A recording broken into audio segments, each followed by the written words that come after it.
My name is Evelyn Marr, and at 62 years old, I thought I had already lived through most of the storms life could send my way. Retirement had become a gentle idea, something I could almost touch. After 40 years as a public librarian, I had finally grown into a life that hummed with quiet order. My husband Andrew worked in logistics. I baked on weekends. I called my daughter every Sunday. Nothing extraordinary, nothing troubling. But life, as it often does, saved one last twist for me. It began on a warm September afternoon when my husband suggested we visit his father, Harold. At 78, Harold still carried himself like the head of an empire, even though that empire, a chain of storage warehouses, was now crumbling around him. Harold had always been old-fashioned, prideful, and dismissive of anyone he considered less educated in the ways he valued most, business and money. I had spent most of my life avoiding the man's condescension. He'd made little cutting remarks at holidays, subtle slights that stung more than he probably realized, or more than he cared to admit. Years ago, when Andrew and I married, Harold gifted his son a small share of his warehouse company, but told me directly, almost cheerfully, that I would never understand money the way real business people do. Andrew always tried to smooth things over. He's from another era, he'd say. He doesn't know how he sounds. But intentions, good or bad, don't stop wounds from forming. When we arrived at Harold's home that day, he greeted us with a strained smile. Something was wrong, though he tried to hide it behind stories about his youth and critiques of modern life. After an hour of conversation, he finally said it. "I might lose the Southside warehouse," he muttered. "Taxes. The city changed the zoning fees without a warning. Unfairly, if you ask me." I nodded sympathetically, offering gentle questions, but Harold dismissed them. "You wouldn't understand, Evelyn. It's real business trouble, not household budgeting." After so many years of these remarks, I had learned to let them slide. Not because they didn't hurt, but because I refused to let them define me. But that day, as we drove home, a strange feeling settled inside me. A quiet intuition. Something in Harold's voice, something in the way he glossed over details. It told me this wasn't just an unfair fee increase. There was more to the story. Much more. And I couldn't shake the feeling that his arrogance, his refusal to ask for help, or even to speak honestly, was about to cost him something big. I didn't yet know that his problem would soon become my problem too, or that the warehouse he belittled me over would one day end up in my hands. I only knew that a storm was coming, and once it hit, none of US would remain untouched. Cliffhanger. When I checked the public records that night, one document made my heart pound, because it revealed something Harold never told us. And whatever secret he was hiding was about to drag our entire family into chaos. I didn't intend to snoop. Truly. But Harold's tense demeanor had gnawed at me all evening. Long after Andrew went to bed, I found myself sitting at the kitchen table with my laptop, fingers hovering over the keyboard. The city's public records portal was tedious but familiar. I had used it countless times for research at the library. Just a quick look, I whispered to myself. Just to soothe my worry. What I found did the opposite of soothing. The Southside warehouse, Harold's largest remaining property, was scheduled for a public foreclosure auction in 6 weeks. Not because of zoning fees. Not because of a misunderstanding. But because Harold had taken out a private loan, with the warehouse listed as collateral, and he had defaulted. The amount, $288,000. My breath stopped. The man who lorded financial superiority over everyone, especially me, had buried himself in a debt he couldn't pay. And worse, he had lied. I stared at the screen a long time before waking Andrew gently. He squinted at the laptop, jaw tightening as he read. "Dad never mentioned a loan," he muttered. Why would he hide this? That question sat between us like a stone. The next morning, we went to Harold's home unannounced. He was in his recliner, watching a documentary with the volume too loud. When he saw us, he frowned. "This better be important." "I was resting," he snapped. Andrew showed him the foreclosure notice on his phone. Harold's eyes widened just slightly, then narrowed. "You've been digging into things you don't understand," he barked. "That's private business." "You lied," I said quietly. He glared at me. "I didn't lie. I simplified. You wouldn't get the complexities." That sentence, "you wouldn't get the complexities," landed like a slap. Andrew tried to stay calm. "Dad, why didn't you tell us? We could have helped." "I don't need help," Harold growled. "And I certainly don't need advice from someone who spent her life shelving books. Let the auction happen. I'll figure it out." The insult rolled off his tongue easily, carelessly. I felt something inside me shift. Not anger, not yet. Something deeper. A sense of clarity. A sense that Harold was drowning in his pride and dragging our family with him. He wasn't being stubborn out of principle. He was hiding something. Later that afternoon, after leaving his house with no resolution, Andrew received a call from his sister, Margaret. Her voice trembled through the speaker. "Dad mortgaged the warehouse to help my business. I didn't want you to find out." The shock hit us both at once. Margaret's boutique had been floundering for 2 years. She had asked Harold for help, and he had agreed. But instead of telling Andrew, he had secretly mortgaged the warehouse to bail her out. "And you let him?" Andrew asked. "I didn't know he used the warehouse as collateral," she whispered. "I thought he had savings." But Harold had known. And instead of telling the truth, he had buried it, letting the auction creep closer with every passing week. As Andrew and Margaret argued, I sat quietly, stunned. All these years, Harold had painted himself as the picture of business wisdom, chastising me for lacking financial acumen. But he was the one who had gambled recklessly, lied, and now lost more than he could afford. Cliffhanger. That night, unable to sleep, I opened the foreclosure documents again and discovered a legal loophole so significant that it made me sit up straight. It gave me an idea, a drastic one, an idea that would change everything. Years ago, when my husband passed away, I had to navigate a mountain of sudden financial decisions. My grief made everything blurry, but I remember the bank officer's tone, clinical, impatient, almost amused when I didn't understand a term. I remember feeling small, overwhelmed, unprepared. It was during those hard months that I learned to read every line, every clause, every number with a clarity sharpened not by education but by necessity. I didn't become a bookkeeper because I loved forms. I became one because life had forced me to understand what happens when we trust people who don't deserve that trust. As I flipped through Eleanor's documents, I sensed a pattern, her signature, Marissa's signature, but never together. The dates didn't match the stories she'd told. The purpose of the loan changed from kitchen renovation to bridge financing to family emergency. Patterns matter. Stories matter. Inconsistency is rarely accidental. I thought back to the first day I met Eleanor. She had swept into the engagement dinner, wearing a shawl that sparkled under the restaurant lights. She made sure everyone complimented her. She made sure everyone knew she moved in important circles. But even then, something about her struck me as hollow, like she was a person performing a version of herself she wished were true. Perhaps that's why she mocked others. It's easier to belittle than to be honest. I remember one particular afternoon when Marissa stopped by my house, her face pale. My mother never planned well for retirement, she admitted. She always thought something big was around the corner. A promotion, an inheritance, a business opportunity, something. A lifetime of waiting for something can lead a person into dangerous territory. And dangerous territory can lead to desperate decisions. The more I read, the more I realized the loan wasn't for a renovation or a family emergency. It was for something else entirely, something Eleanor had been hiding for over a year. The payments were staggered, inconsistent, sometimes late, but always covered by someone else.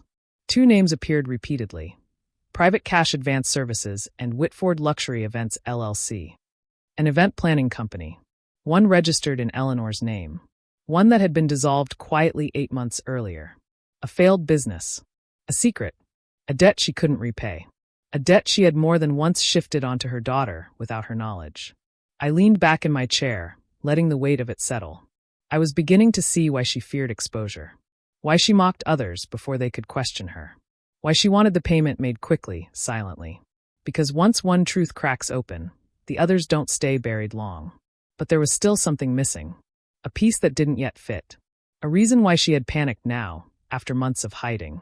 I didn't know it yet, but the final clue would arrive sooner than I expected. And when it did, it would shock even me. I decided to take the investigation gently, step by step, without confrontation. Emotional chaos rarely leads to clarity. Numbers, however, always do. My first stop was the county records office, a place I knew well from years of nonprofit audits. The clerk greeted me warmly and pulled up the business filing information I requested. Whitford Luxury Events LLC had been dissolved for noncompliance. A polite way of saying Eleanor had abandoned the company without paying the final taxes or closing fees. But that wasn't the surprising part. The surprising part was the list of outstanding debts tied to the business. multiple suppliers, 2 catering companies, a rental service for luxury tableware, an unpaid contract for floral arrangements totaling several $1,000s. And at the very bottom, a civil claim filed 6 months ago, still unresolved because the contact address on record had been declared invalid. Eleanor hadn't just taken out a bad loan. She had run from her obligations. Still, I needed more than suspicion. I needed documentation. Evidence. Facts arranged neatly, quietly, unemotionally.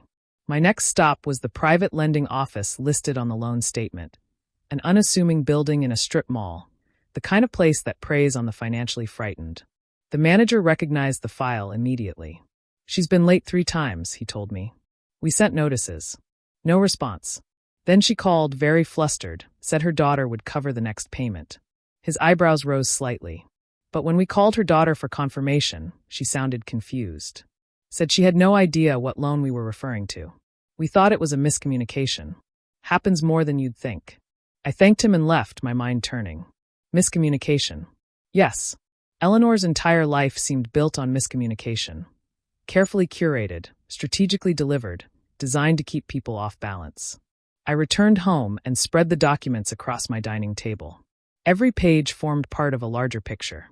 And slowly, that picture blurred into something unmistakable. Eleanor's situation was worse than I'd imagined. She wasn't simply irresponsible. She was cornered. That evening, I called Daniel and Marissa over, telling them I had something they needed to see. When they arrived, I walked them through the documents piece by piece. I didn't vilify Eleanor. I didn't raise my voice. I simply explained the facts.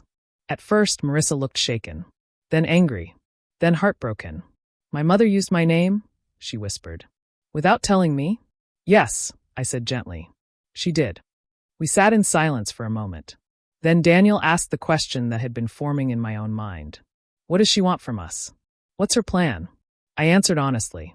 "I don't think she has one." Just then my phone buzzed. A message lit up the screen. It was from Eleanor. "Have you made the payment yet? This is extremely urgent.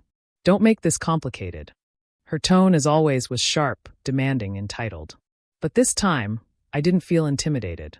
I felt very calm. Because I had just discovered the key to everything, the missing piece. And that piece changed the entire trajectory of what would come next. The next morning, I met with a financial advisor I trusted deeply, someone who had guided me through difficult times years earlier. I showed him the loan documents, the business filings, and the civil claim. He studied everything carefully. "Margaret," he said finally, "I've seen cases like this before. She isn't just behind on payments. She's on the brink of legal escalation." "What kind?" I asked. "Fraud," he replied. "Using someone's name as a co-signer without consent is grounds for criminal liability." The words felt heavy, but not surprising. The truth was assembling itself with clarity. He continued, "She's been avoiding notices, so the lender is preparing to freeze her bank account. That's why she's so desperate for quick payment. She wants to prevent the system from catching up." A quiet breath escaped me. Desperation disguised as arrogance. Fear disguised as superiority. On my way home, everything clicked into place. The inconsistencies. The stories. The shifting excuses. Eleanor hadn't mocked my job because she thought I was beneath her. She mocked it because she feared I could see through her. Numbers don't lie. People do. I spent the evening drafting a careful plan, not to destroy her, but to stop the damage from spreading, especially to Daniel and Marissa. They deserve truth, not chaos. I organized the documents into a clean, chronological file. I included a written summary, neutral in tone, simply describing the facts. When I finished, I placed the entire packet into a sealed envelope. The next day, I texted Eleanor, telling her I had made arrangements regarding her request. She responded immediately, insisting she would pick up the payment in cash. She wanted no paper trail, no bank involvement, pure secrecy. I smiled softly at her message. Because I had already taken the liberty of depositing the payment, not to her account, but directly to the lender from my own bank. A clean, documented payment. A receipt issued in my name. One that ensured the transaction was transparent, traceable, and impossible to twist. She would still be held accountable. She would still be required to explain herself. But at least the lender would not pursue Marissa or Daniel. I protected them first. Eleanor would face her truth afterward. That evening, I invited her to my home. She arrived in a whirl of perfume and indignation, demanding to know whether I had followed her instructions. I handled the payment, I replied calmly. But not the way you expected. Her eyes narrowed. What does that mean? It means, I said quietly, I deposited the payment directly into the lender's account. From mine. And now everything is documented. The color drained from her face. She opened her mouth. Closed it. Opened it again. You what? She whispered. Now she understood. The paper trail had begun. Eleanor stared at me as though I had snatched away the last thread holding her world together. She tried to regain her usual hauteur, straightening her shoulders, lifting her chin. You had no right, she said sharply. I told you I needed the payment in cash. For what reason? I asked gently. She blinked, unprepared for calm resistance. For privacy, obviously. That's not how privacy works, Eleanor, I replied. That's how people hide from consequences. Her veneer faltered. I slid the folder across the table. Everything is here. The business debts, the civil claim, the loan details, and the fact that you used Marissa's name without her consent. She flinched at that. I didn't, she knew, she agreed. No, I interrupted softly. She didn't. Silence stretched between us like a taut wire. Finally, she whispered. I was going to fix it. When the business succeeded. When the contracts were paid. When things got better. Her voice trembled. I never meant for her to be dragged into it. I believe you, I said. But intention doesn't erase harm. Her eyes filled with something I had never seen from her. Fear, yes, but also deep, painful shame. For perhaps the first time, her mask cracked. Why did you mock me? I asked. Why did you belittle what I do? Eleanor looked away. Because you see everything, she whispered. People like you, steady, practical, you notice cracks. And I couldn't afford anyone noticing mine. I felt a surprising ache in my chest. Not pity, but understanding. Suffering makes people defensive. Shame makes them cruel. I'm not here to destroy you, I said. But I won't let you harm Daniel and Marissa, not even through desperation. She covered her face with her hands. What happens now? She asked, voice small. You're going to tell them the truth, I said. All of it. About the business. The loan. The co-signing. Everything. She shook her head. I can't. You can, I said softly. Or they will find out from the lender. Or the court. Or the creditors. But they will know. A long pause. Then very quietly she nodded. I'll tell them, she whispered. But what she didn't know, what she couldn't know, was that her confession would lead to consequences she never imagined. A cease and desist letter. Addressed to me. I picked it up slowly, reading the bold legal language. It claimed that my unauthorized interference in Harold's financial affairs was disruptive. The letter had no legal teeth. It was meant purely to intimidate. Where did you get this? I asked. My lawyer, Harold snapped. You've been snooping. Calling people. Asking questions you have no business asking. They notified me that you were digging into my private files. My chest tightened. I asked because you lied to us. I simplified, he barked. I didn't want you two to panic. You didn't want us to know, I corrected. There's a difference. Harold's eyes darted to Andrew. And you let her talk you into going behind my back. Andrew's jaw clenched. Dad, you're losing everything. You could have come to us. I don't take handouts, Harold growled. Especially not from someone who doesn't understand money. There it was again. That phrase. That wound reopening. I stood up slowly, calm but firm. Harold, I spent 40 years helping people find information. Real, factual information. I know when someone is hiding the truth. You didn't just make a risky decision. You made several. And now you're drowning. He glared at me. You think you're smarter than me? No, I said softly. I think you're scared. And I think your pride is killing you. The room went utterly silent. For a moment, I saw something flicker in his eyes. Fear, maybe. Or shame. But it vanished as quickly as it appeared. You have no right to interfere, he said coldly. I'd rather lose the warehouse than accept your help. He spat the word help like it was poison. And that was when Andrew stepped in, voice steady but trembling with emotion. Dad, listen to yourself. You raised us to take responsibility. But you won't take any now. Evelyn is trying to save you. We both are. But Harold wasn't ready to hear truth from anyone. He walked toward the door.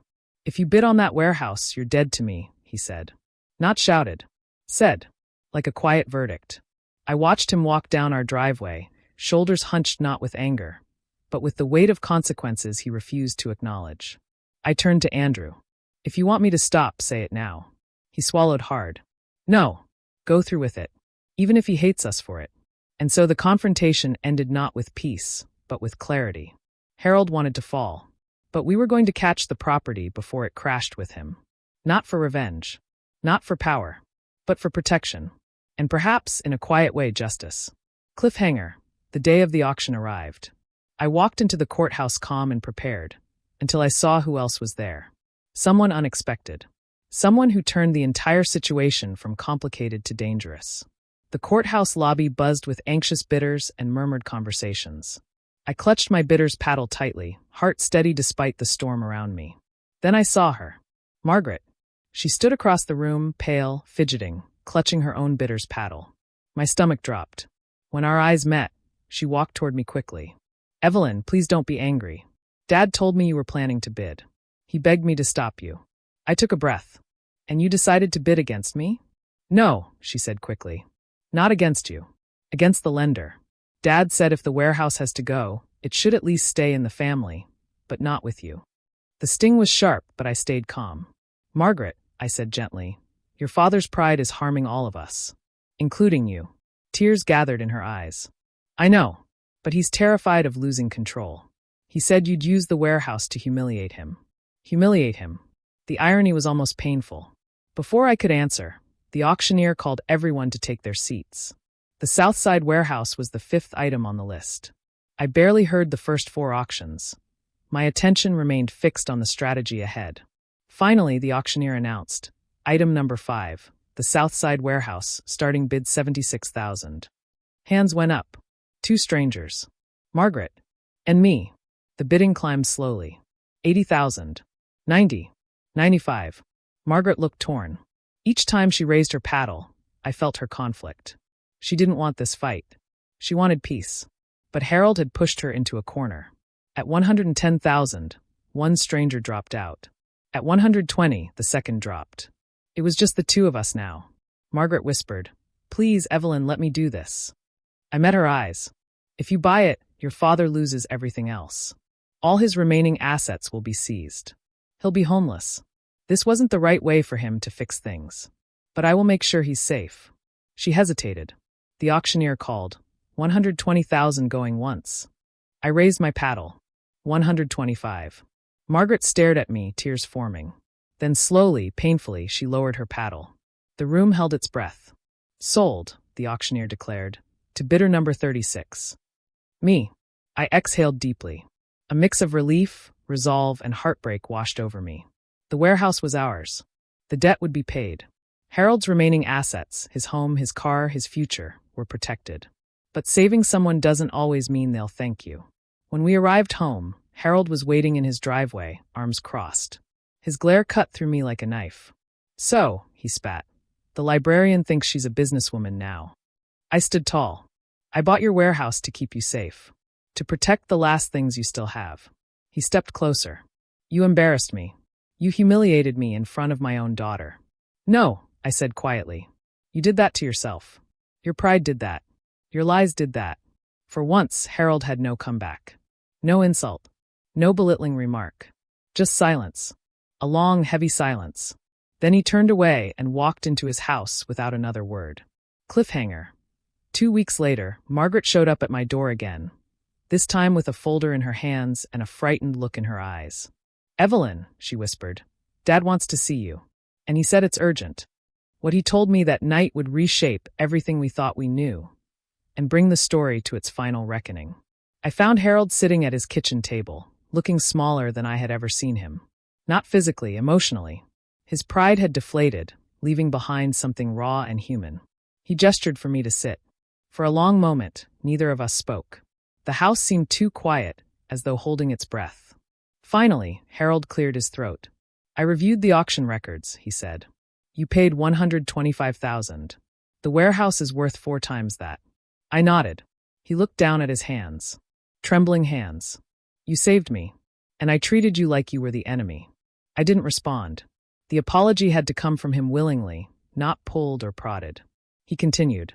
I've been unfair to you for a long time. Dismissive. Arrogant. I convinced myself I was smarter than everyone, especially you, because admitting otherwise meant facing my failures. My chest tightened. I was wrong, he whispered. All those years I insulted you. I was really trying to hide my own insecurity. You're the only one who saw the truth and acted. He slowly slid a folder toward me. Inside were documents transferring partial ownership of the warehouse back to him, but under a shared family trust. Andrew told me what you plan to do, he said softly. Renovate it. Lease out the space. Make it produce real income again. That's smart. I want you to oversee it. I blinked. You're asking me to run the warehouse? He nodded. You understand money better than I ever did. For a moment, I felt tears threaten, but I stayed composed. Someone had to. We spent the next hour talking, not about the warehouse, not about debts or auctions, but about family, truth, and the danger of pride. For once, Harold listened. Really listened. And when I left his house that evening, he walked me to the door and said something I had waited decades to hear. Thank you, Evelyn, for saving me from myself. In the months that followed, we rebuilt the warehouse. Not just physically, emotionally. Margaret helped with design planning. Andrew coordinated logistics. Even Harold visited weekly, offering advice without ego. Slowly, the warehouse became more than a building. It became a symbol of healing. And in healing Harold, I discovered something about myself. Justice doesn't always require punishment. Sometimes justice is simply truth brought into light. Sometimes revenge is letting someone see the consequences of their pride, and then offering them a path forward. Now, whenever I walk through the renovated halls, smelling fresh paint and possibility, I think about how close we came to losing everything. All because someone was too afraid to admit they needed help. My hope is that you, listening to my story, carry this lesson with you. Strength isn't the absence of weakness. Strength is admitting it, facing it, choosing truth over pride. And if this story resonated with you, I'd love to hear your thoughts. Have you ever faced someone whose pride nearly cost everything? Or have you ever had to step in to save a situation quietly, calmly, and ethically? Your experiences matter. Share them. Someone out there needs to hear them.